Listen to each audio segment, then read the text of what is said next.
Voina hianin voina MPSC sub-inspector exam question kanon solve dona keima hitsuanin English subject B ka khanin karon ti dona kan solve anga kan analyze bok anga chuanin voina khanin booklet series sang sang kha oma tuna hitsuanin booklet series B kha kan ringang booklet series B ang khanin kan solve ang kan tran hal mo mayang ama sabera chon booklet series B at chuanin presi kha umti kan hmunga presi chu passage kha anron petanga original passage thui de hlek kha anron penga kha a one third ang bor vela ti tet tur ina khanita chuan presi reng chuanin original passage ina asoi tum kha kan la soi thawanga ma se awards a length akha kan ti to yang a one third velin and dinan me chuan hemi kan passage hi through 150 to 200 words vel ani chuanin 60 words bor vela mo approximate thau khania 60 words bor vela kan chan tirang mo chuwang chuanin ti toina tur apoi mo lai ne kan hriat kha kan la charanga chuanin apoi mo lo lai kha kan eliminate pop anga hemi one third bor vel he paragraph pathumani da paragraph pakhat ang vel a hian chua kan tumang tin khane meita question apo hen anziak lang he nge one third ti ka chu kha ka chu perceive rule version shim khanita chumi ba ka chuanin title suitable title pek bok tur ti na khanita a title hi chu thil complicated lut tuk khati kher kha ngai lawa hemi title a hi chuanin tingeni money and happiness te po hanti mai tai lang mo example mai kha ka chuan po khanita se a om ang tu khan mai ta chuanin ka soi to thauna a meaning khak oi mi lo presia cho no a meaning khak mi lo tur ania a meaning khak chuang si lowin easier toi thia mem ti khan mai examiner ina an test na tur ber cha chu kha khani de mai presi chu next again letter writing a omle ta writing portion kha kanon ti thok pok nanga reading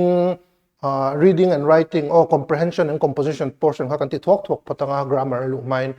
letter writing kha rong kal le ta letter writing po hi soi dua na kha tur mun kha om lawa a sample zia chin vel de kha chu rem che lawa chu ai chuanin a format tharber mo tu na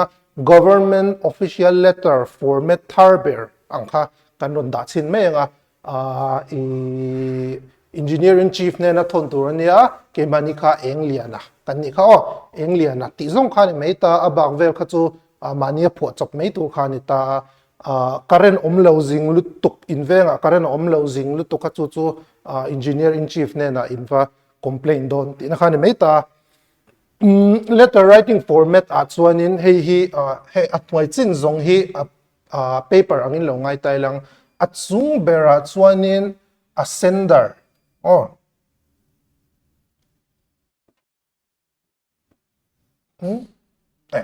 kale a chung bera hianin a sender's address ani chuanin nangma engliana khi a address i phua chopang mo thamikha inziak photang atop a left lampang veka tuna chuanin kan letter writing format mana hian a left lampang veka kan da sender's address hi pep ang lawang han ngai tai lang a left top left sender's address anianga chuanin a dot lea khanin date mo ithon ni aniang a date format kha chu dd yy amo angten ani lo pon 15th May amo khatiang te po khana poi chuang lo ta ma se tiang hianin han zia phot tai lang a dot lea chuanin ithon turaka true itianga chuanin ithon tura mo isi ani hituna chuanin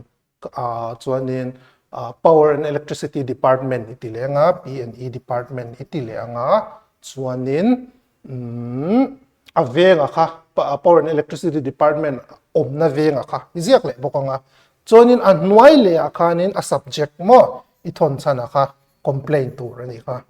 chuanin anwai le chuanin dule respected sir amo itianga chuanin a body akha omanga chuan nuai bera khanin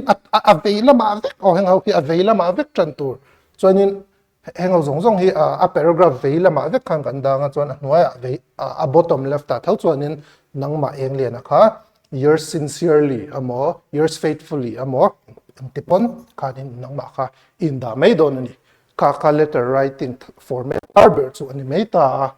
kha ani mai letter writing a chuanin azia chin ver kha rem chi alo tu na chuanin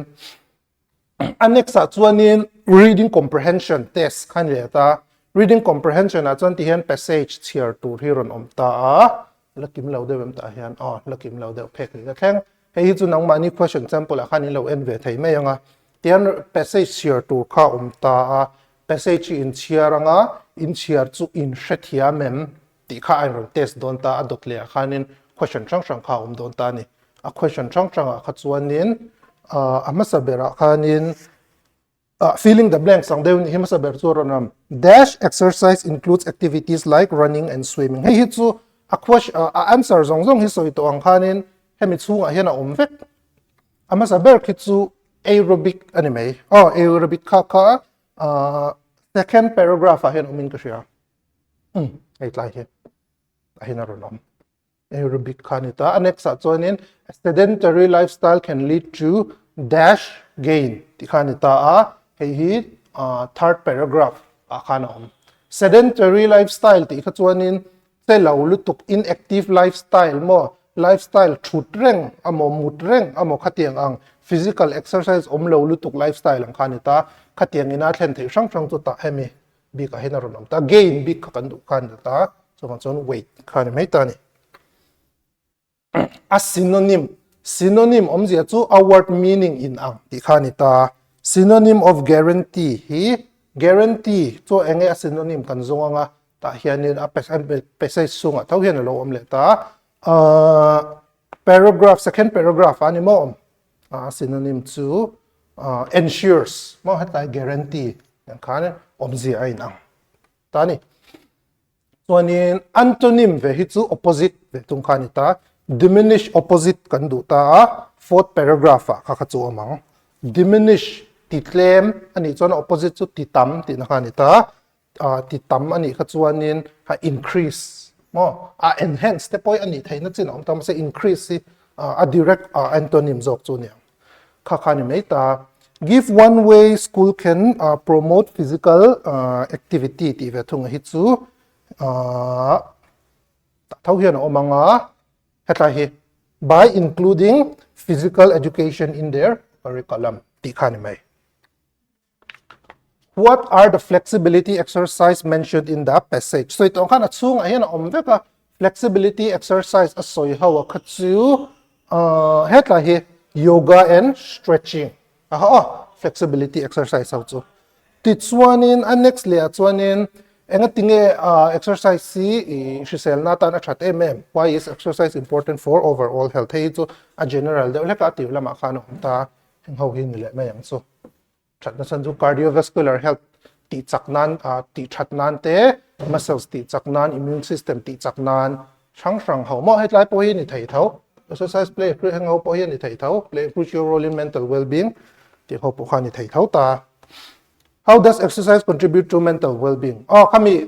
atober kha chuan hei hi aron zot ma zo kan chu intinge mental well-being ati thatang by reducing stress anxiety and depression ti khani mai hemi ba ka hianin ta hian aron tel lawa I le j kha lo om tero I le j po khas englo reng ilang how can individuals include more physical activity in their daily routine hei po hi om vek ta engtin nge daily routine na kanda kan nunda na engtin nge physical exercise kan ti tam thayang ti khani mai ta hetla hero nom ta in khal reng aya walk ilang elevator in step tekal tamilang le outdoor le sports activities shima khan telilang ti khani mai ta chuna last ta chuan what roles do government and health organization play in promoting exercise ti khani vele ta hei po hi ta hi omngal fourth paragraph ain mo chun chu aron harvak lo ni hi reading comprehension exercise e chumo direct de win ti khana mu ngal zung thei mai ta phang ho ka write khang ho kha I writing portion composition portion chun nita annex sa khan grammar grammar ho kan enang identify the parts of speech di khan ta ta hi chunin in underline velem lawa ngoro a question di ke enanga identify the part of speech hi masabera chanin ki is ki ang part of speech nge ti khan mai ta is ki ang part of speech nge ti kan share du chuanin kan enter the earth is round in shape adjective verb noun le adverb kha kan option ho khan ta khianin a sentence a khianin main verb kan ti ang mo action verb kan ti ang kha lo ma se auxiliary verb ani is a hi auxiliary verb ani a apui tu main verb ni lo ma se verb a kan pum thau chu wang chuanin question number 1 chu b verb hi ni mai number 2 khanin he looks very happy very hi and part of speech nge ron tileta very khi chu happy khi alom nilawin alom lutuk tikhan ta tro happy haron define ta happy khi adjective ani adjective define tu chu adverb ani mo adverb function chu adjective te verb te adverb vek te define tu kan ti kha happy akhi aron define awangin adverb hi achana alo niang beauty needs no ornaments at all ta hian beauty ve thung hi chu beauty kan du ve thung chu ni ta beauty needs no ornaments at all beauty khi abstract noun kan ti ang khani physical lem lawa noun kan ti khan thil kan ti ta physical kher kha ngai lawa abstract khai concept ang te po kha ani thei thau ta kimi khi chuanin moina tina khan ta beautiful ni lo khoyo moi ani lo moina ani ta chu wang chuanin noun kan ti ang khalo ni ta ni they arrive soon after after karon zo vele ta ni after hian enge ti kan enang ta hianin after hi chuanin soon ti khi a hril fia tero an ron thleng thuai chum zo a ang deuh khan ta soon khi a eng lo ta soon khi a define a describe ta ani soon khi enge ni soon khi chu they arrive soon ani ta an lo thlen hun khatiro soon khi na hril fia ani chuanin they khi subject pronoun ni ta arrive hi verb ani ta soon hianin verb khi a hril fia phot ta chu wang chuan soon khi adverb ani ta chuan soon khi after khian a hril fia chhawng ve le ta ni na china kan ron soi to ang khan adverb khan in function anei chu adjective verb le adverb vek hril fia kan ti kha chu wang chuanin after khi chu adverb alo ni reng mai ni ale pe ka kan kal le nga lang gentle words win hearts of other gentle hi kan du ta ki chu chiang reng mai tiro a chan chu gentle khian words a hril fia words ki enge ni words ki noun ani nge noun chu hril fia thin adjective in so chuan number 5 ki chu adjective ani mai ki chu straightforward de lek har lo khang ho kha part of speech identification related word related questions how to nita annex hian part of speech thau ma se preposition big preposition pali min ron pe ta hian eng preposition nge man tur enge dikber tikhane me ta hi chuanin hril fia lu tuk tur om lawa kan sol zung me nga the village was destroyed dash fire anita an khwa chu me alin ati chevek mo ati chimit vek tinang khane me ta han en reng hianin ei ani ti hi hriat nal me tero the village was destroyed by fire ani me in fire te po hi dik thei ve thau anga ma se by ki adik na degree kha adik zok mo at fire le to fire hi zo thei lo shim ta with fire ta chu la om bok ta se kha po kan du me the ma se kan option nei zing a hi chuan by hi omang ber dik ber kan ti khanita they live dash the same roof anita the same roof mo preposition na hi chuanin a object hi poimo thin khop me a object a zir hian man tur hi ron lang tang pui thin ta roof ani chuanin a chung a om don ta te ro ani chuanin they live a chung ani chuanin an mani khatuk an hnuaia an om ti na khani don ta kha wang khanin under hilo omang ber ta ni they live under the same roof na dang ho ku chu omang lo tuk in trip te among ti vel ho ku chu adik lo ti kha alang reng mai. Question number 8. Chuanin he was brought dash the magistrate. Mau khi paki magistrate pa an ron suai don ti kha chiang rem ta chu ban chuanin before the magistrate ti kha mai tro adang khi chu a omang lo lu tuk ti kha shet vek magistrate kha chu a chung thu rel tu kha ni ta along te khi chu oi om lo lu tuk at the magistrate podik chuang lo place ani lo wa magistrate ki person ania chu bang chon at the magistrate te po kha thei chuang lo ani before chau khi kan du I have not seen him on Friday last diklo hal te ro over Friday last diklo hal by po diklo hal since and hi chu en reng khanin mo grammar a hi chuanin a rule strict here lo po hianin han en reng hei diklo ha ang ha om ve thin ta khatiang atang rengat po khan grammatical rules le a structure will follow here lo hianin and tin nge niang pian pui thiam na ang de hianin adiklo hi chu amu ve mai thei ta khatiang de po khan ki chu chiang khopin ka ria I have not seen him ti adang ho da hianin alo diklo ha since ti khanin I'm fit ta chi ani om zia nei chi ani chu sentence kan mo the noise comes from dash the river anita river chu lui anita ta bo khianin apoimo le don object a kimo object atang hian a preposition appropriate ber kha a share le thei don over ke chu oi om lo phot ta te ro lui chunga chuanin noise om se mu thei om tak ania baka e sava vel in bak lo kha chuanin a river chunga kha chuanan om thei lo rim ta inside po hi oi le chuang lo tro river chunga tanga ron chuak kha chu thei thau technically chuanin a thei thau ma se aya logical answer om across hi ani under hi chu thei lo rim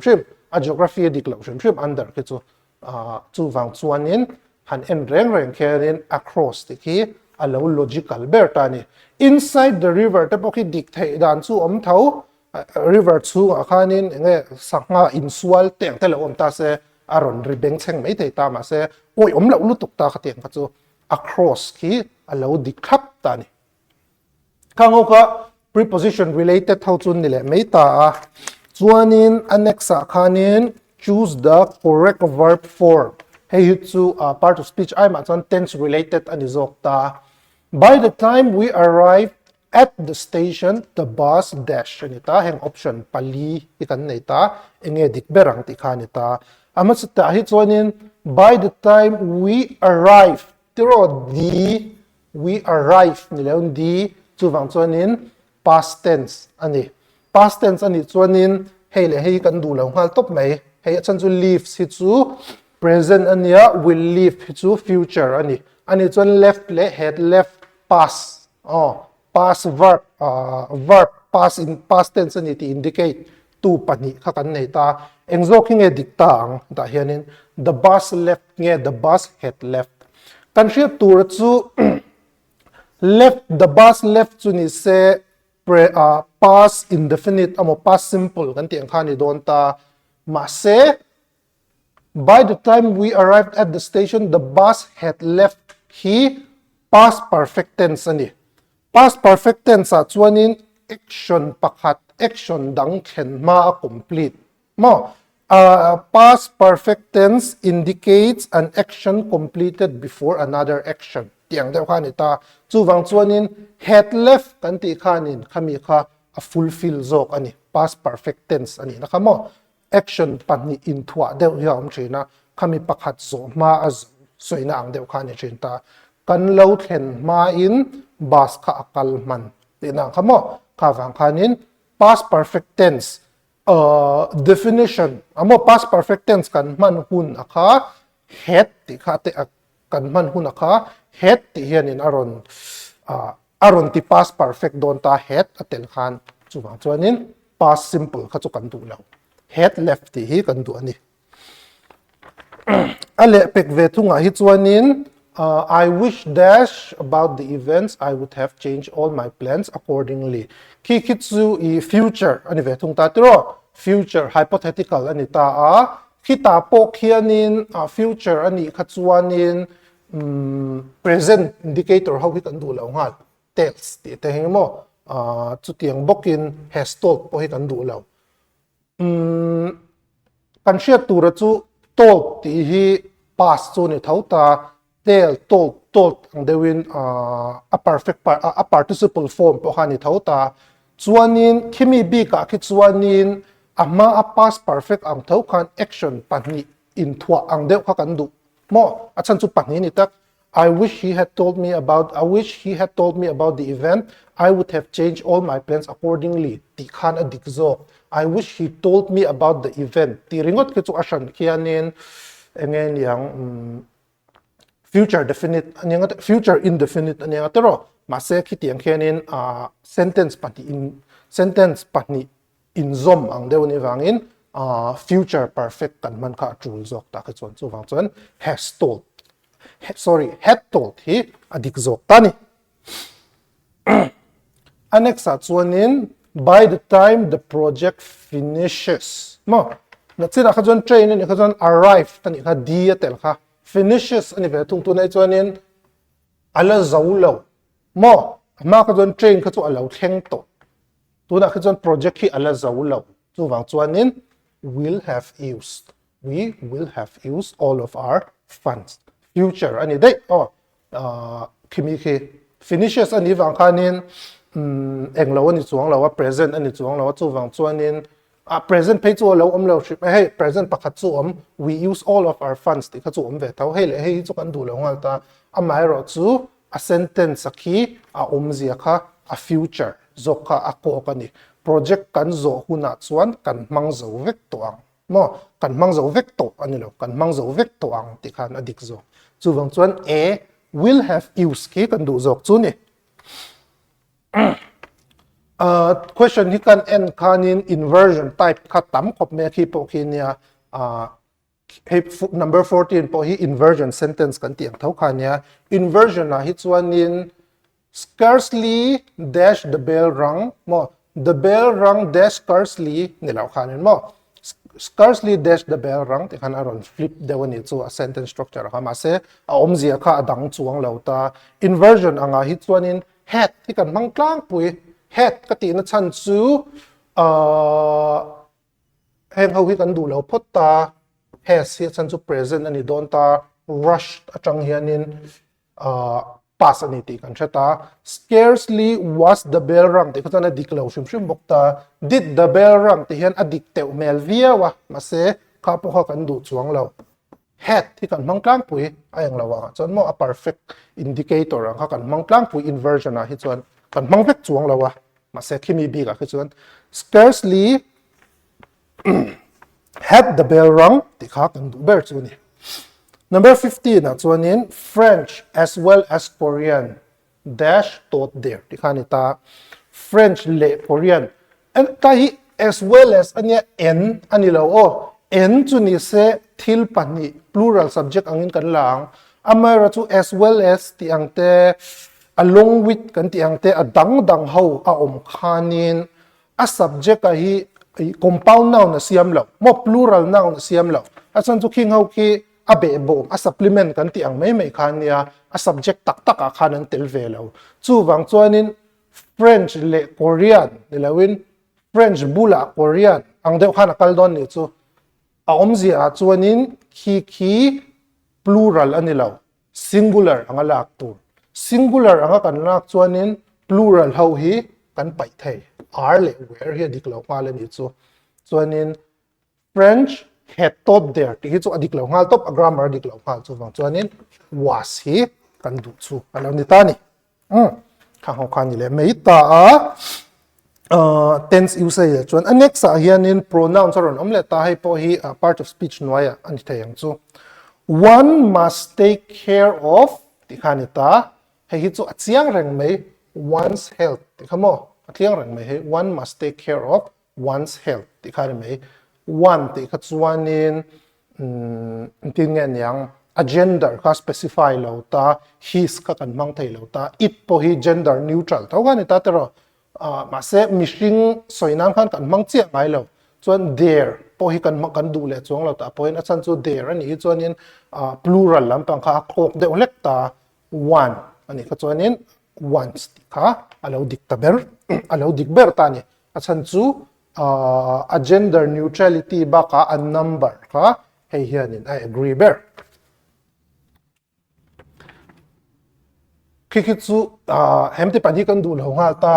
tiang reng ta who did you meet le whom did you meet ti khani ta tianga hi chuan who le whom man tur hi chu trick do hi om ta khi chang chinang kan chang chinang khi hypothetical question thau thau ne kan chang chinanga who did you meet ama whom did you meet ni ta se a trick a chu who le whom man a chuan kan chang chinanga kan chan chin kha he ani thei kha chuanin he amo she ang kha ni thei chuanin who hi aniang him amo her angai chuan whom aniang who or whom did you meet anita I met he ani lo tero I met she ani lo I met him or her ani him or her ani kha chuan whom ti na ni mai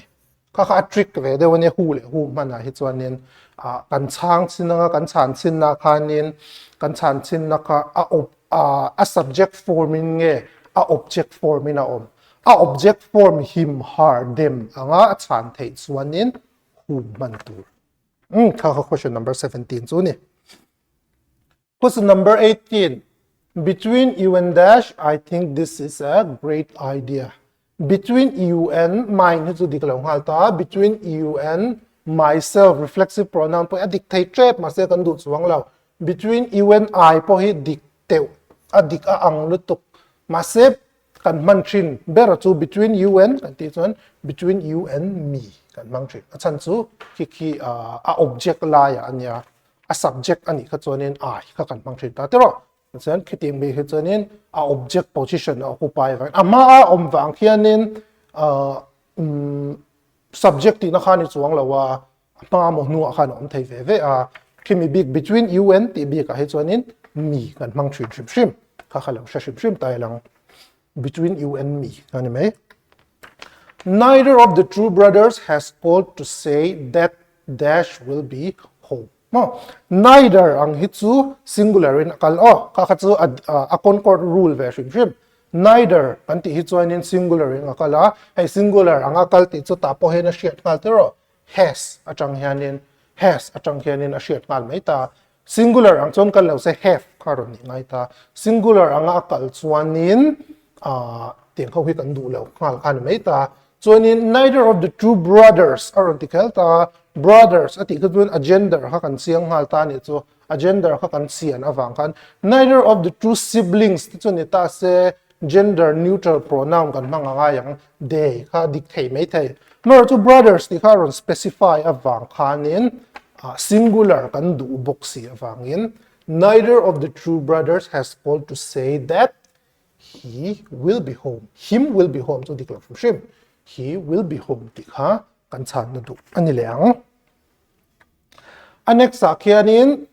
some of them is to blame, each of them is to blame, all of them is to blame, few of them is to blame. Ta kitsuanin answer how he indefinite pronoun kan ti vek khania concord ta hianin indefinite pronoun kan ti chuanin a then hi an plural a then hi an singular top no kaka rules ve shim ani so a then an singular a then an plural top indefinite pronoun chang a hian tuna ki chon singular noun engber nge singular pronoun ti kha kan hriat du ni mai a chan chu is kan tlata are to blame ni lo is to blame ani tlatin hang indefinite pronoun housing a hian eng khinge a singular chu kan ti chuan each ni mai adang ho zong khi chu da ilang are mananga yang each so hi indefinite pronoun na singular keng thei chu ani khang ho khan le mai chuanin anexa chuanin question number 21 mom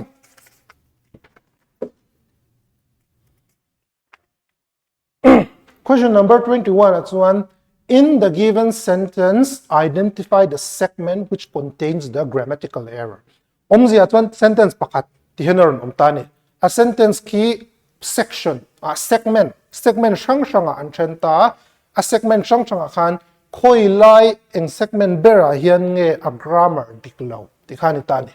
The professor, along with his students, are conducting a scientific experiment on refraction of light. Tikhani ta. Engber hinge diklaw. Natsina khanin pakhat ka karon so ito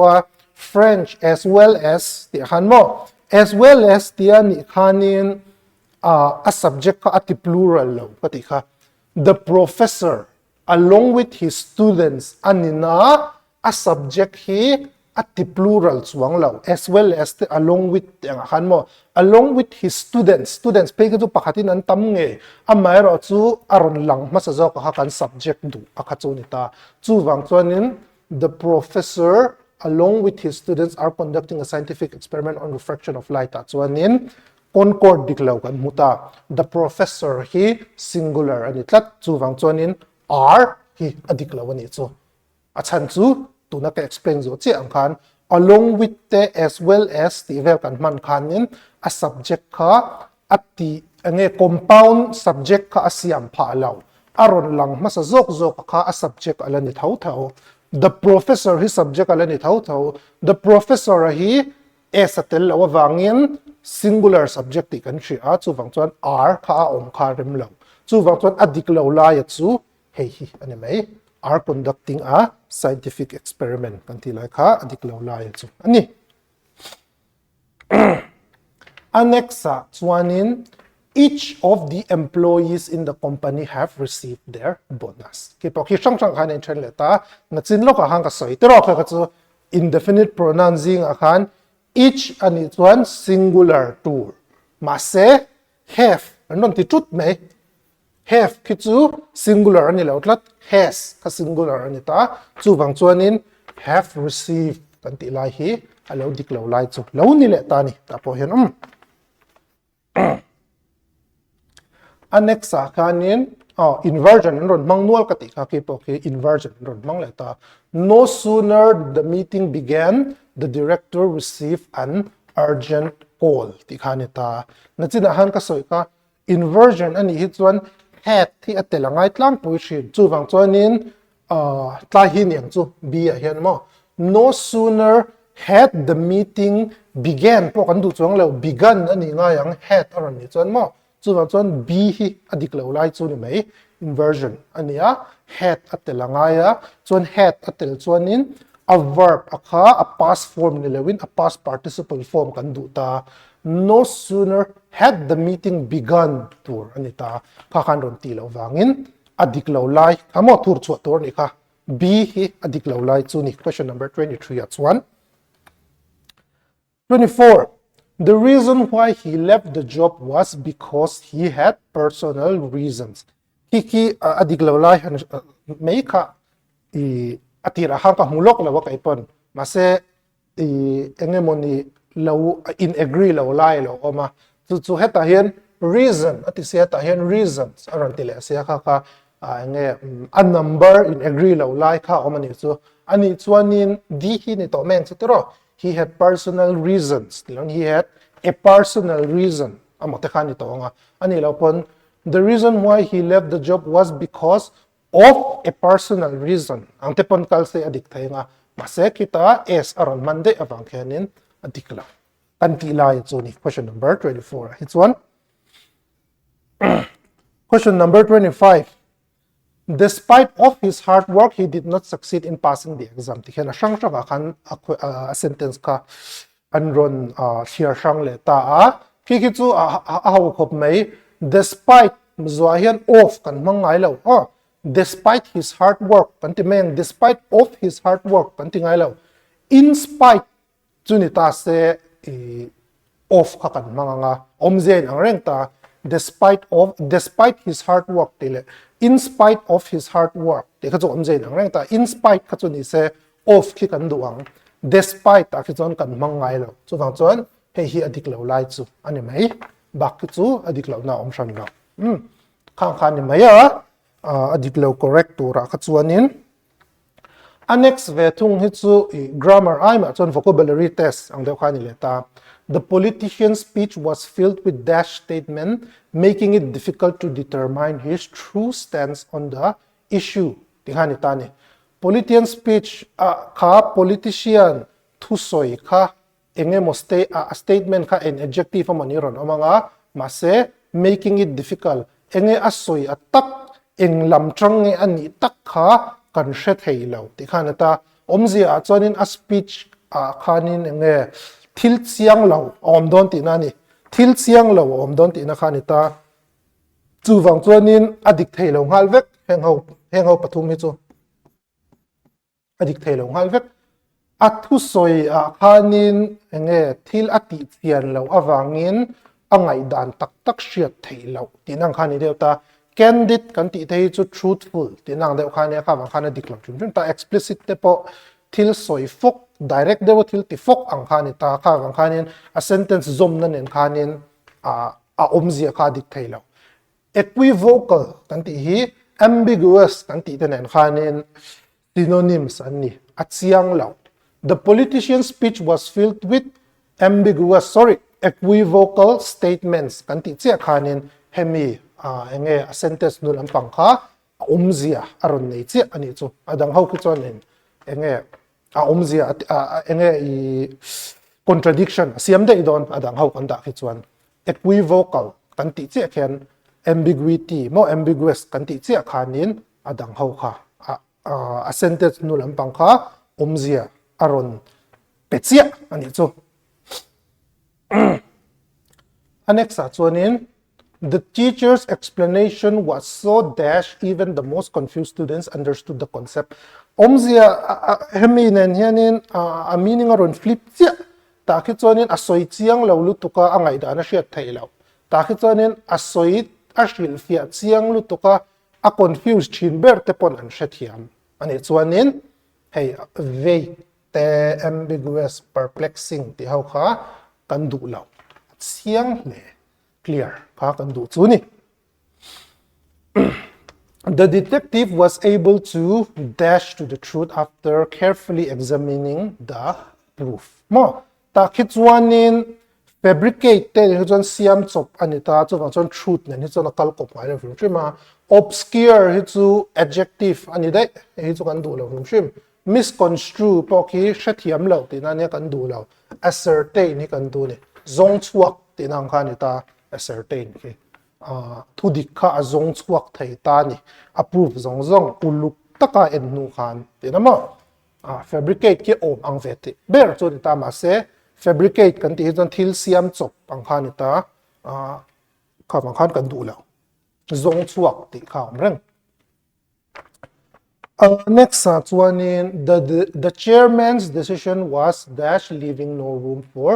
further talk ma the chairman's decision was tentative kan da ching kusan diklo ha tentative kan ti hi chuanin temporary la chiang lo ti chin na ang khani ta ambiguous po kan du lo le ngal ta indefinite po chiang lo kan du lo ngal achan chu a sentence nu lampang ke nu lang leaving no room for further talk engma soizui thailo ani chuanin at a decision ka a final ti ka shep ngal the chairman's decision was final leaving no room for further talks kanti khan lo dik tani the scientist was able to tikhanita dash the result of the experiment with strong evidence ta khichuanin explicit ti dei chu thailo nga chum chim chan chu verb pon ni lo chum chim solicit ti hi chu va deal ti nang mo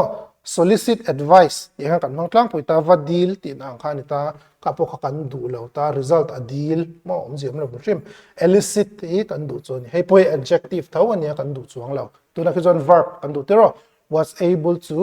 elicit the result kan ti khanin lo dik chia ta ni number 30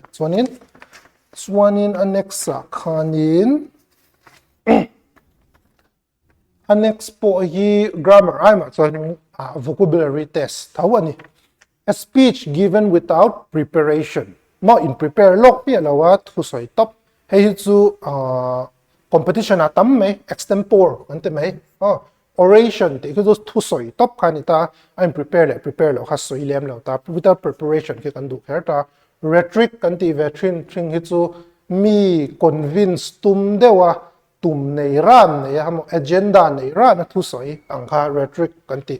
argument kan ti ang kha ni ta manuscript ko manuscript ani mai ta chu wang chuan extempore ti kha chiang mai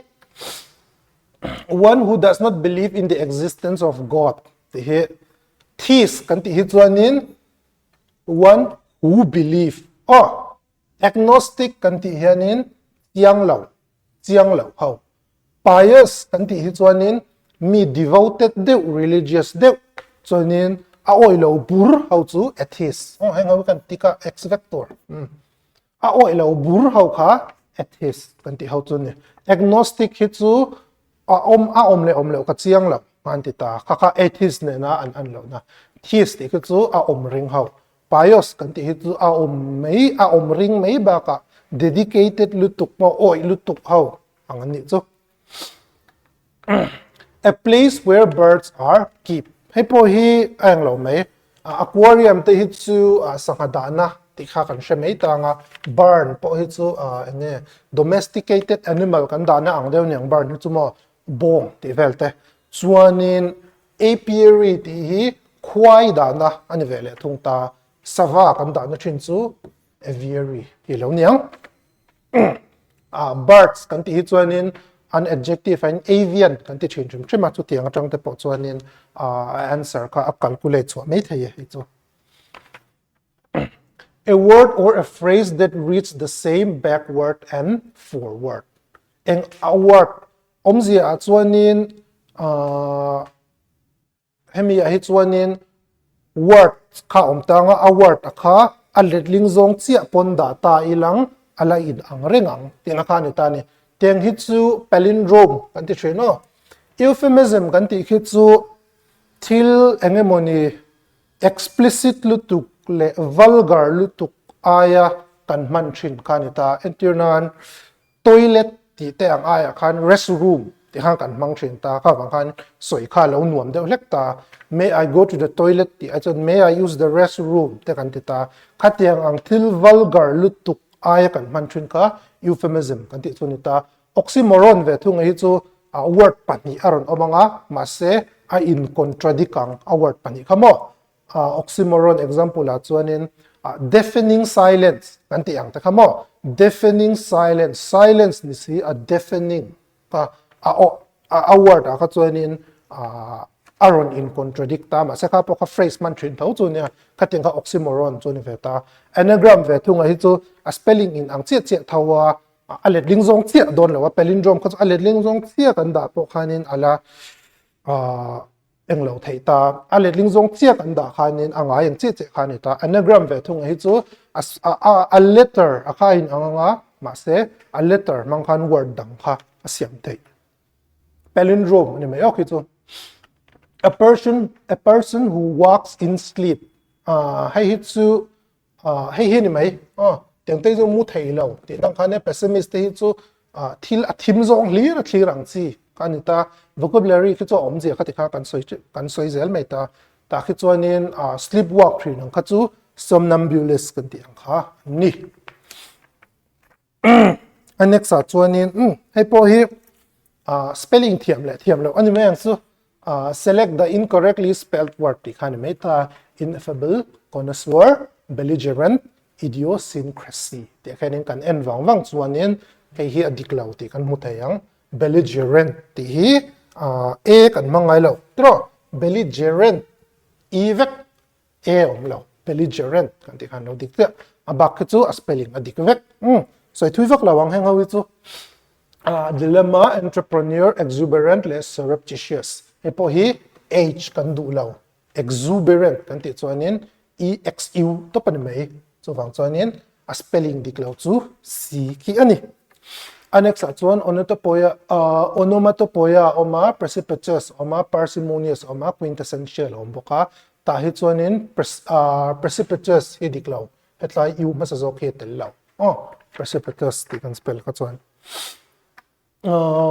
ki hamboyant convalescent harang le astringentry ta hei enge a te ompo a hriat vak lo flamboyant fl ti kharon spell atum ni mai thaya flamboyant ti hi chuanin a om lo hrim hrim mo fl dang flamboyant ti khanin a te berin ka hria a bak chu a dik vek khi a spelling dik lo chu ni nauseous perseverance vacillate le embellish ta hi chuanin embellish a hianin double l tur ania pakhat chen ron da spelling dik lo chu hei hian bai khang ho kha incorrectly spelled words chu ni le ta question number 41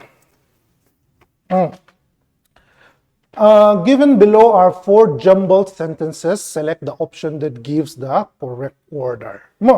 omzia chuanin a b c d sentence paliron ta hei hi a chronological order in daro tinang de mo a chronological order ai ma chuanin chronological order chu ni thauta amai ro chu hetiang jumbled sentence a hi chuanin a dik takin daro ti top mayang a chronology chu kan follow don thau ma se ka explain nga in thatia mayang ama sabera chuanin hi tom hi a om hi tom hi oma a subject kha chu tom vek khani don ta ani chuanin hi kan non ti ringot ngal kha chuanin a sentence mo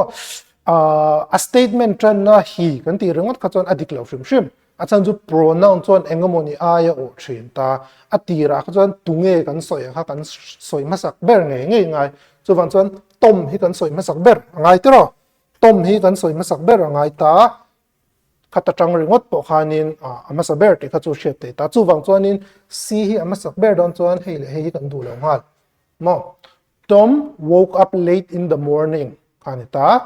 tom kha kan nei to kha chuanin pronoun hi kha ale adot le a succeeding sentence anga khanin hi kan man kha rem che hi kan tia tom aron om le kha chuanin adik lo hal noi chu wang chuanin tom ti kha masak bera omangai ta chu wang chuan c in tran a amo c khani don ti na khani ta Tom woke up late in the morning kan en wang anga sumi zoa chuanin a a khi chuanin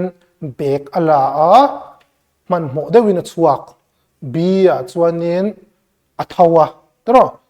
athawa a in siam zung a breakfast a chu wang chuanin a hi chuan b hi a om masak nge nga ya he had an important meeting a in b chu om masak ve em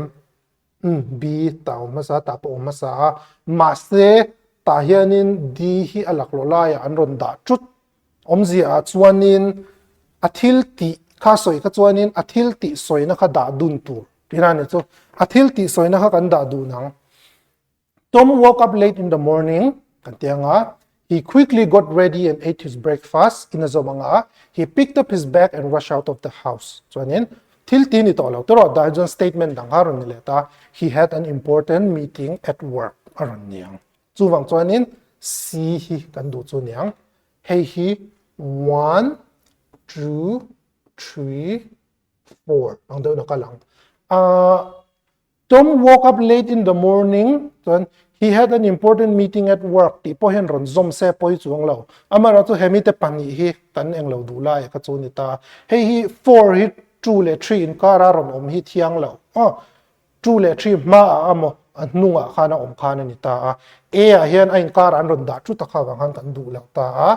chuanin kan du a chu 2 le 3 nu amo a ma a om khani ta si hi chu ma sa bera om nge yangai ta 1 2 3 4 ti khana dik che kha question number 41 solution chu nia she loved painting landscape Eve had a deep passion for art every evening she spent hours with her paintbrush here nilawin her artworks ngay to rang typo ni ring her artworks were admired by everyone kipoki ma ka soi ang khanin a pronoun ho ku ma an thei lo rim shim unknown tunge ani kan soi unknown mga a proper noun mga ron a proper noun nei sentence ka amasabera umangai if ani b hi amasabera umangai b omna chu b amo c A le D hi kan du lo ngal ti na ni chu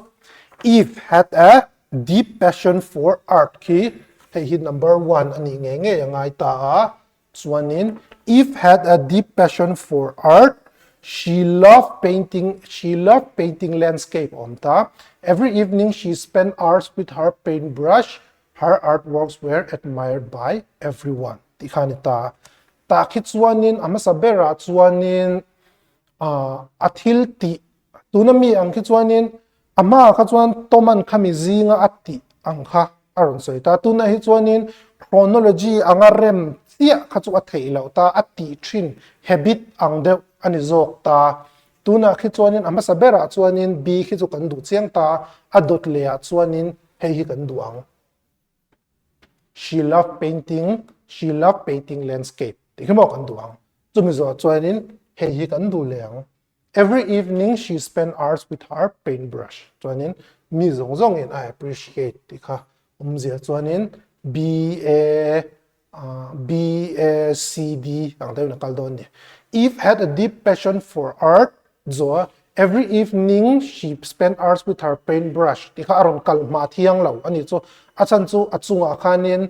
painting nuam ati thu kha kan soiphot angai tirbera chuanin art atui hle a tlaitin a painta painting nuam ati a ati khanin adiklo ani chu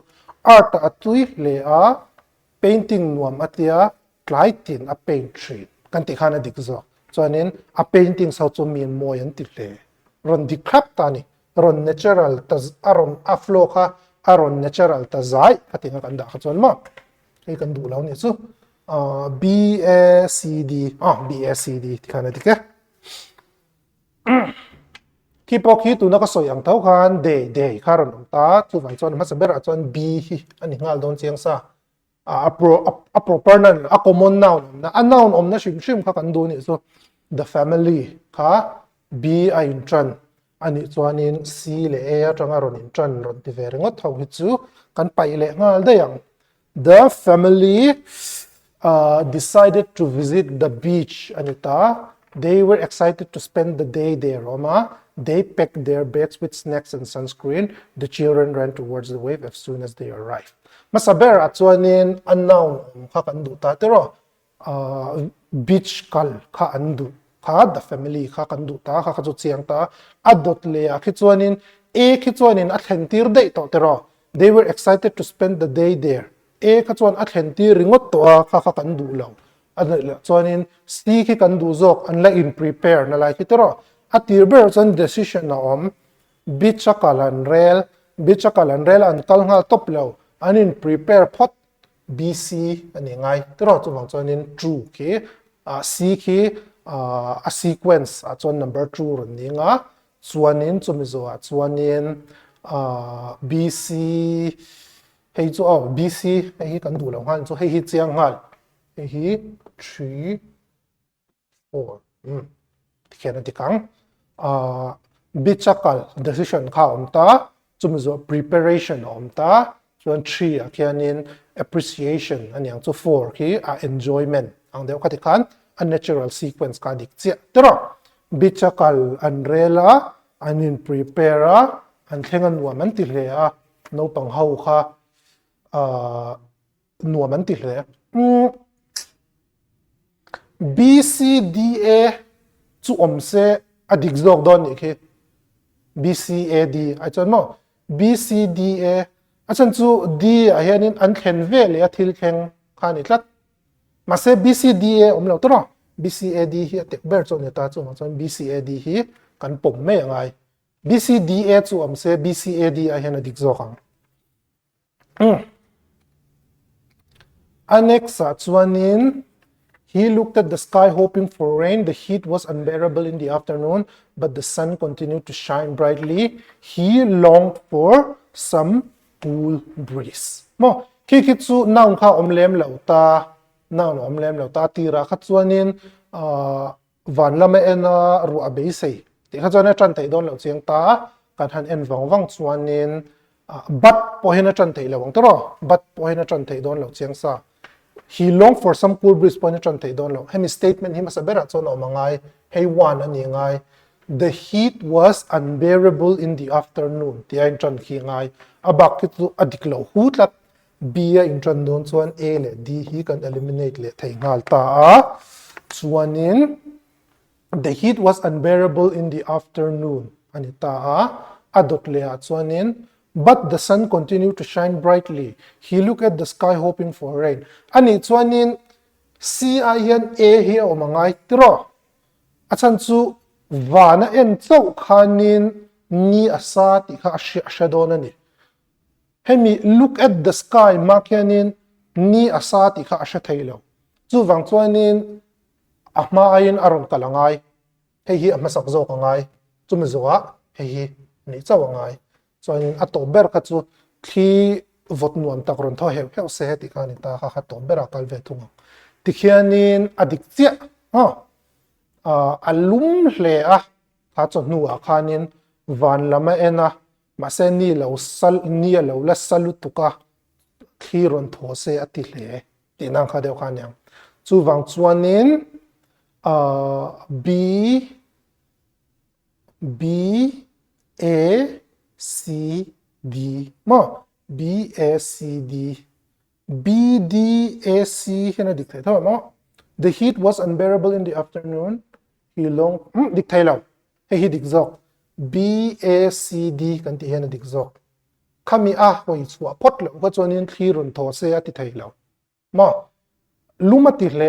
a hoi chua ka a hoi chua che kha ni asa le a ni asat le ka chon ruarun sur don lo chiang ta ruwa sur lo chon ma se khital kharon tho se ati ang dawin ma chu wang chuanin B A C D option number C hi adik kan ti chu ni. She went to the park. She sat on a beach. It was a bright sunny day. She was enjoying fresh air. Hei po hi noun na ron pelem lewa pronoun in ron chan prop ta chu wang chuan atira kan formula follow noun zon kher ka chu kan bang thei lo ta ma se sia in chan angai ti kan shia ang hemi ang thau khanin the heat was unbearable in the afternoon ang deu thau khanin khami a neutral statement a ber khamo at kho om dan soina amo a event ron soi hong tu akha ang om nge ngai chu wang chuan sia in chan angai chuanin hei pani om lo le photta sia in chan chu b le d hi alo ni le ta a it was a bright sunny day chuanin en wang tai lang engkhinge masatur chu tro. She went to the park. She sat on a bench. She was enjoying fresh air. She went to the park. Kichu aron omangai tro park ka kalma kan bench hana chu thei lo shim fresh air po ka enjoy thei lo shim park ka hana kal photangai hei hi one ani chuanin hei hi true ani ngai tro C A ani anga chuanin a thut si ang a thut zuwa khanin boruak thoveng nuam tak ka enjoy chi ang ki tiang deuh khian 2 3 1 4 C A B D mi he C A B D na khamo ka khani ngai hi kan du lo te nani khang ho kha jumbled sentence how chu ani khang ho zong ka jumbled sentence how chu nya annex a chuanin choose the correct sentence structure from the given options enge modik lo na deu a omanga a thena khianin enge dikber dikhana mai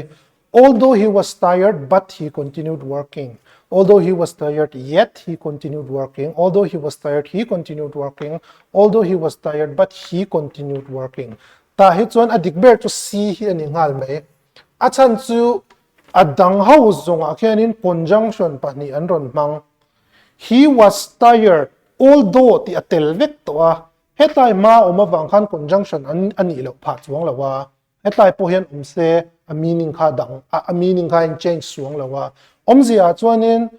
he was tired although he was tired but he continued working ani khi chuanin conjunction dang pharon omle a conjunction dang kha aron omle vek a le b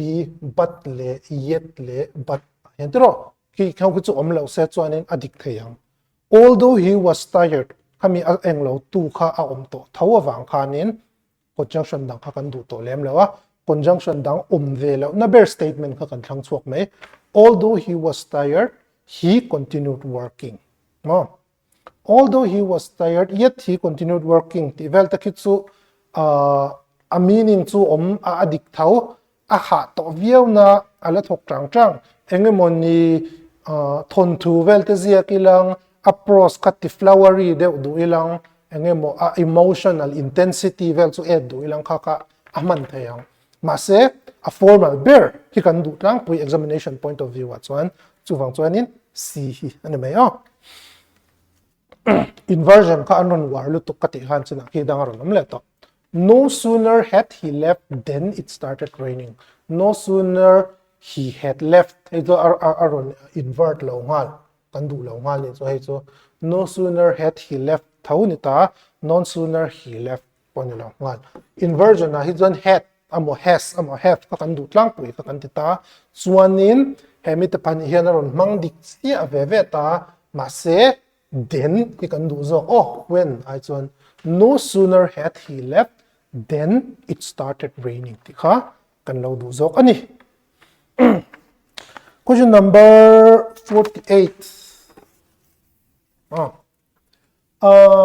adik englo bertu khanita she insisted me to join the team. She insisted on me joining the team. She insisted that I join the team. She insisted that I should joining the team. Hey, so siya may pokan dik long hal. Tika siya may ta. She insisted me to join the team. She insisted. Hemi hitsu. She insisted on me joining the team. Tipo hi adik tau. Joining the team ki gerund phrase ang hanita adik tau ama se a formal verb zon swa de may ngai don ni ta hitan mo a formal verb tiang hi chu conversational language conversational le informal speech anga chon kan mang thawang she insisted that I join the team nita she insisted me to join the team dik thai thau ma se poi form informal lutuk si hi adik verb ele b khi chu a grammar diklo na po om chuang lawa ma se a tone kia informal tat formal verb kan zon swa do chuan si hi ni she insisted that I joined the team tikhiyo khi chu common khop mai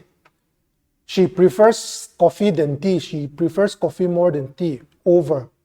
hey hitsu hey ti kan she de vek karing she prefers coffee to tea preference bi kan soi hi chuan in preposition a hian true kan mang thina adang ho pok hi tuna ka soyang thau khanin informal language a chuan in kan mang thin thau mai thei conversational language te kan in biak mai na chuan ma se a formal structure ber kan du housing a hian a formal language ber kan du chuwa chuan di khi kan du ang chuan in question number 50 the boy who plays football every evening. Kikitsu engloron nilaw shim tero. Sentence pum lumaron nilaw shim. The boy who plays football every evening. Ani kitsuanin dependent clause aron ni day. Kikitsu kimlaw hal. Sentence kiman nilaw hal. The boy plays. The boy playing football. Hey boy is amo was omlaw vangin pandulaw hal. The boy played. The boy played. He a grammar structure aron diktuni. Amma ero tsu every evening anitlat. Every evening ani tuan habit ani. Habit reng tsu present simple ani shin.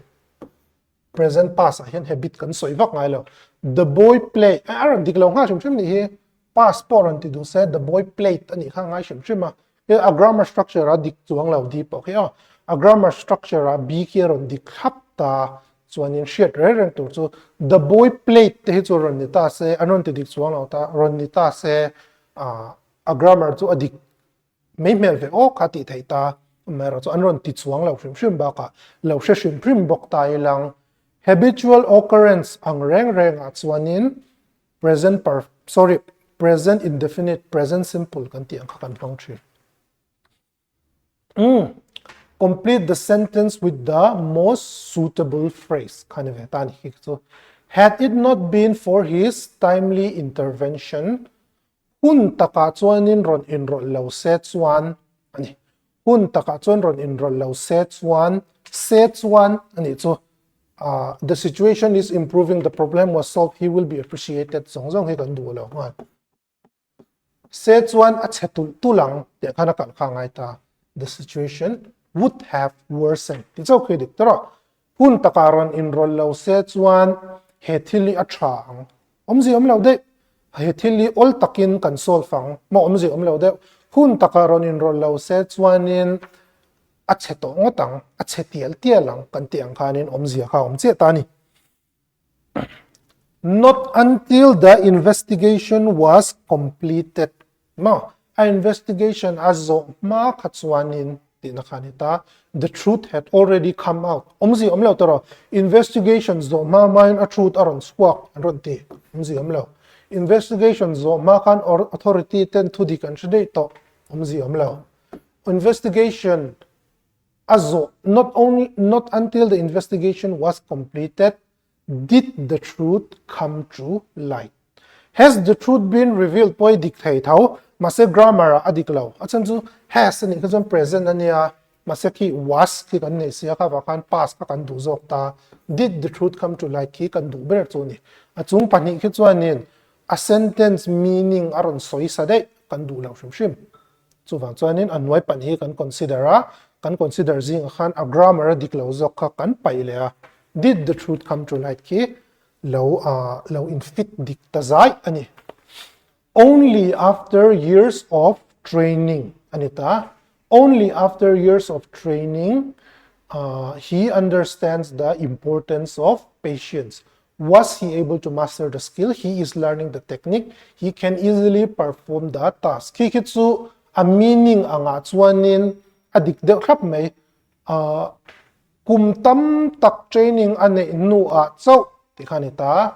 Only after years of training, kumtam tak training ane nu a chau ane chuanin hey importance of practice, technical learning, performing tasks, masters the skill. A meaning ang chuanin adik thei khlup mai ani chuanin a grammatical structure a va in fit ber kha kan zong le don ti na khanita. Only after years of training he can easily perform the task. Khitiang anga khichuanin inversion thau ani khachuanin can he aron om masakangai, can he perform the task suni se kan duang, is he learning the technique po ni se kan duang kan du churon om le che ki inversion, was he ma has ka atel nge chuang lo ka ti kha ka ama kan example kanon pe ka khan has om na kher ka kan zong ta ma se atel nge chuang lo chon he po hi kan du lo hman kan lo tik le thina x lo ki si. Only after years of training was he able to master the skill kan ti khachuanin allow in fit dikle ta zai tani. Little did they realize kanile tani, little did they realize, and they had already anticipated the result. Little did they realize ani khichuanin little did they realize kan ti khichuan omzia achuanin anshelo mo anshelo shim thil engemoni shiat lo annei. Little did they realize omzia khichu engemoni shiat lo annei tina khanita engemoni shiat lo annei khachuan a result khichuan lo anticipate log lawang ti kha shiat theita outcome poi an lo prepare log lawang ti kha shiat theita hei po hi a risk kha anshelok lawang achan chu little did they realize ani khichuan engemoni deficiency kha akok ngal tlat ani engemoni shortcoming kha akok ngal tlata a b le d ho hi chuanin engemoni preparation kha aron kok le sini hey a risk anshelok outcome anin prepare lok a result ka an lo base lok tinang vek khanita hemi ve thunga hi chuanin an that their decision would have long-term consequences. An tutluk na kanin ngong tuitak anay don ti an shelaw. Diktia mo. Deficiency ka asom. Little did they realize ani kachan engemoni ka an shelaw tlat an tutluk na kanin ngong tuitak anay don ti an shelaw ani kan diktia. No sooner had I left the station. No sooner, no sooner had I reached the station, natsina kanin when kan man kan du law kan ti tiro. So anin heiron ti confused ve. Te ka den kan man po kanin kan du law shim ta den na kan I zo ko. A zo ki kan du chu ni he po hi kan du la no sooner had I reached the station but the train is yet to leave ani pai chuan a sentence meaning integrity kha aron ti chenghal trim no sooner had I reached the station then the train left thei hi chu amalama in lo chan dik to pai ka chuanin hemi he answer ti kha in hriat thei mai ka ring chuanin alas bera chuanin conditional how kha ta a conditional how hi chu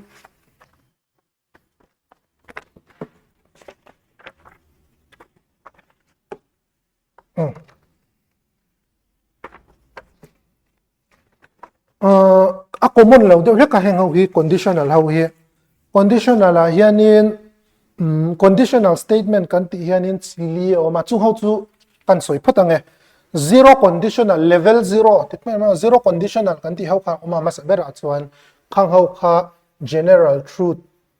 kan ti ang ho mo na china karon soyang habitual fact kan ti ang khatiang ho kha an umta conditional la mo chu tiang anga chuanin hetiang anga chuan entirnan if you heat water to 100 degrees Celsius it will boil tiang ta kha hemi zero conditional ti ho chun ni ale peka chuan 1 first conditional omve ta heng ho hi chu thil ataka thleng thei oi mo a real possibility of this happening in the future mo possibility a khang ho ka first conditional kan ti kha vele ta ni hetiang ho ai chon entirnan if it rains tomorrow we will cancel the trip tro naktu ka ruasur chuanin trip kan cancel ang a oi mani kha first conditional kan ti ang kha ni ta ni first conditional kan ti ang kha ta tiang ai chuanin a structure a chuanin if aron nianga adota khanin present simple form in omang present simple omanga chuanin will aniang if it rains rains ani chu kha present simple karon ti na chan if it rains tomorrow we will cancel the trip kha a first conditional chu ani chon a first conditional kan ti ho which chu unlikely events in the future real possibility kan ti ho khan ta next hian a second conditional kan ti kham vele ta a second conditional hi chu unreal or hypothetical a oi vak lo a thlen na chance sang vak lo ani lo pon a hypothetical viawang a hypothetical chu ni thau ta ma sa jok to kha ma se a realistic lo kha khami a demarcation point tan chong kan mang mai ang a demarcation criteria tan chong kan mang a first chu a oi unreal no unreal teng second conditional ve thung hi chu a unreal a hemi ve thung ai chuan if aron nianga adota chuanin past simple ani ve thung past simple ani chuanin ed aron tel thin don ni chuanin would kan ti te kha nianga would tiang hau kha niang chuanin a last bera chuanin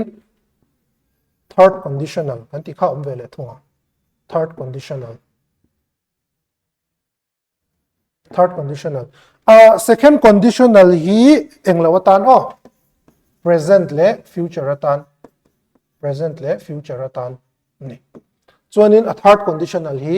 past atan chuanin if baka present simple verb anianga if baka present simple past simple verb anianga a third conditional ve thunga hi chuanin if baka perfect verb if past perfect verb omzi a chuanin zero conditional ani chuan general truth ang khanyang chu if I boil the water to 100 degrees if I heat the water to 100 degrees Celsius it will boil teng khamo apani na ve thung chu first conditional realistic chance of happening if it rains tomorrow ne chu rains if it rain tomorrow if it rains tomorrow we will cancel the trip mo khatiang kha first conditional anita second conditional hi chu unreal ve thung kha ni tanga heng ho chu present le future atan example a chuanin if I won the lottery I would travel the world. If I wins the lottery ani lo chu if I won the lottery mo if le past simple kati kha khatlai in an lo na kha heta kha chuan if it rains if it rains kan du sia a oi chuan lottery o don kha chu chance claim lu tu a oi lo kha phang khanin past simple if I won the lottery ani vele thungang kha present le future events atan neta chuanin third conditional a to ber past ve thung chu past ani to kha chuanin chumi chu lo ti zokila tiang mo regret lampang ang khanin chu if I had studied harder tiang ta tan mo if I had studied harder I would have passed the exam tiang da khanin chu past perfect verb angai ve thung had anianga a verb kha a third form ang in akalang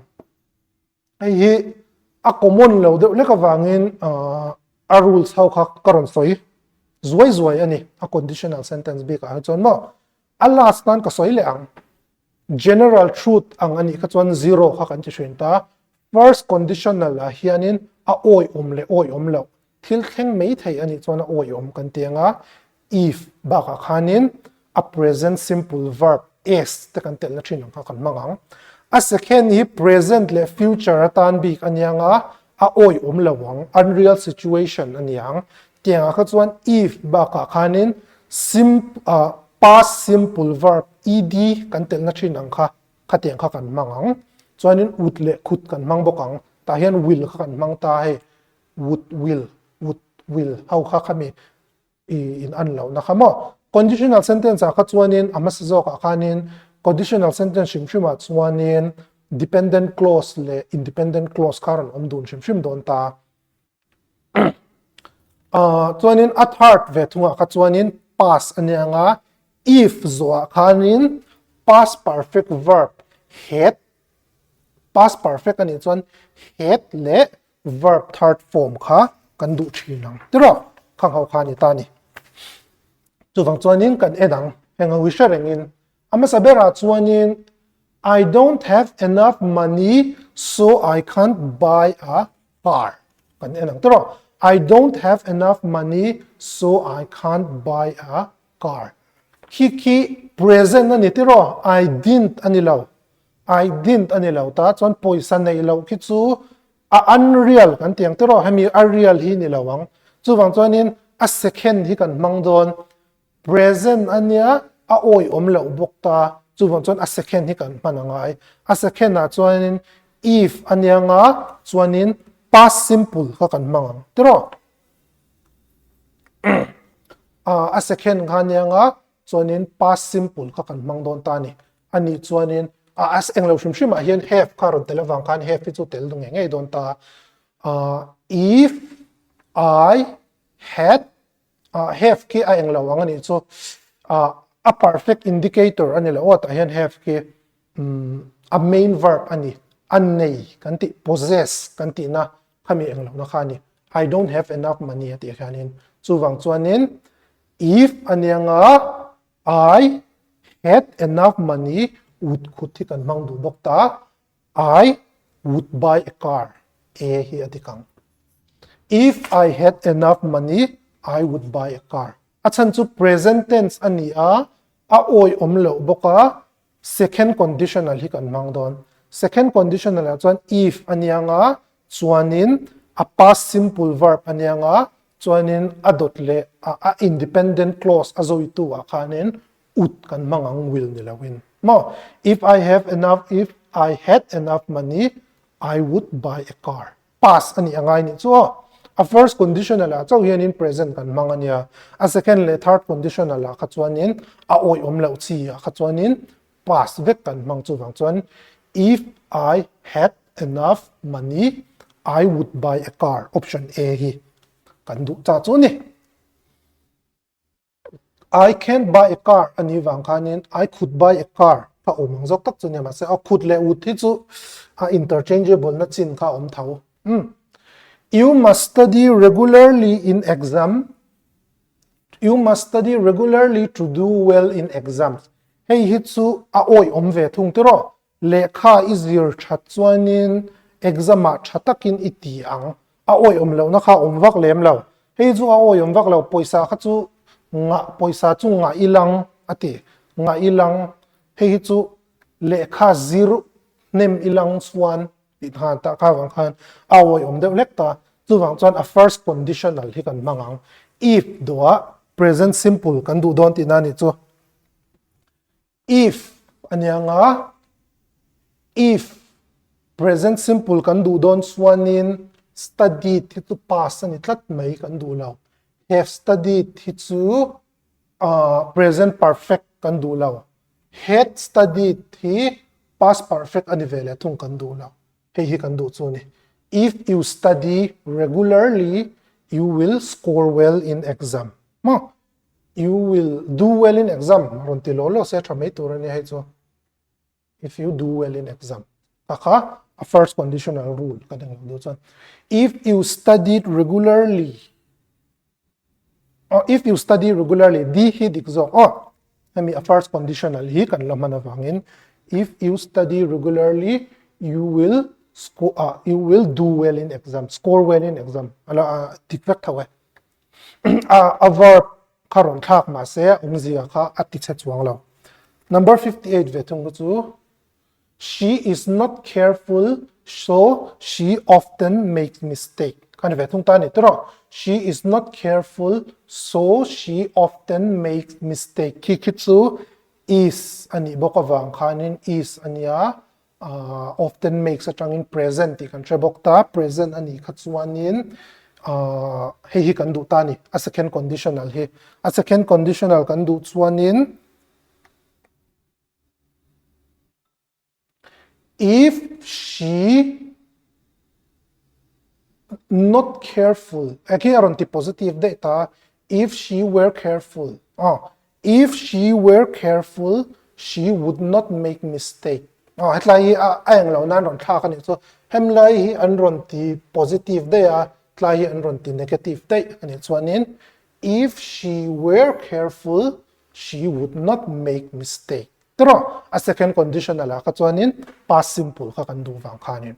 if she were careful she would not make mistake he po hi if she was careful po hi mang chuin ti mai thaya ma se hemi bi ka hi chuan where kan mang thren hetiang ang if kan mang hi chuan mo she was careful hi chu sentence pa ngai chu ni se adik zok ta e chu present ani wang khanin kan du lo ta hi po hi past perfect mo continuous te pon chu had been ani chuanin kan du lo shrim ta was si kan du che pa ma se hetiang ang hypothetical questions ai chuan if I was careful if I were careful ti kha kan man thren zo ka wangin si ki kan du chu niang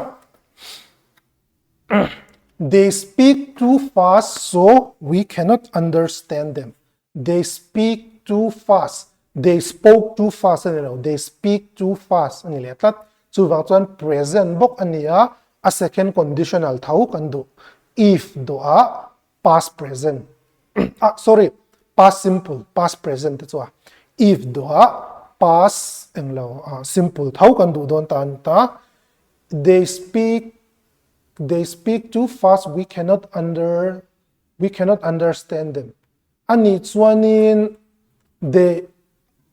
a hypothesis ka chuan he poi a sentence kan ro don ta if they didn't speak fast ter on timeta se dictornia slowly dan ron thak vekta ani chuanin a past simple kha kan du thau kha ni ta he hi ni mo kan du he chu kan du lo present ani he po hi past perfect ani he po hi future ani kami ang lawa tang kan share tura tang khanin kan du ber kha chu kan identify chuak thei ngal thau if they spoke slowly mo if they do not speak fast te kha chu ni se ala o manga if they spoke slowly or ni wang kherin terminal te confusing down ni khe ma se a meaning and change chuang lawa if they spoke slowly we could understand them kiki alas ani to ka shia she missed the bus because she left late kiki chu past aron ni ve thung te ro chuanin past ani kha chuanin until ti lo ang regret ang khani ta khatiang ve thung a kha chuan if anianga adota past perfect kan ti kha chuwang chuanin if she left on time hi chu ni lo ngal if she leaves on time po ni lo ngal if she had left on time kanenga tiro if she had left on time hele he chu deka she will not miss the bus kan do lo would kan do zo if she had left on time she would not have missed the bus ti khan dik che ta ne conditional how hit a common lo de leka ka bang khanin a confusing de lek karinga kha bang khan nya tia ang lo hi karonti omzi a chonin a question na kha kan thak tur kha kan en photanga masabera chuanin past nge present nge past nge present nge future ani kan enanga chumi dota unreal le a real lo kha kan enang chuanin chumi ba ka chuanin general truth ani le ni lo kha kan en don bok khani ta mase tu na kan en hawa kha chuanin general churon tel lo tlang pui ni kha a first le second le third conditional how kha kan mang tlang pui kan ron tilang le shim ang first a kha chuan if le present simple second a kha chuan if le past simple third a kha chuanin if le past perfect khang ho khani ta atlang puin second le third ai chuan will how kha would could ang khanin chanta a first kan ti claim a oi de lek a real chance of happening how khanin will kha kan lamang thi ma khang ho khani mai khati zong kha english chu ni mai ta claimin atop lampang kha a har de lek kha claimin kan han soi fan dewa khati zong kha boina kan question kan solve thei tu ani english a chuan le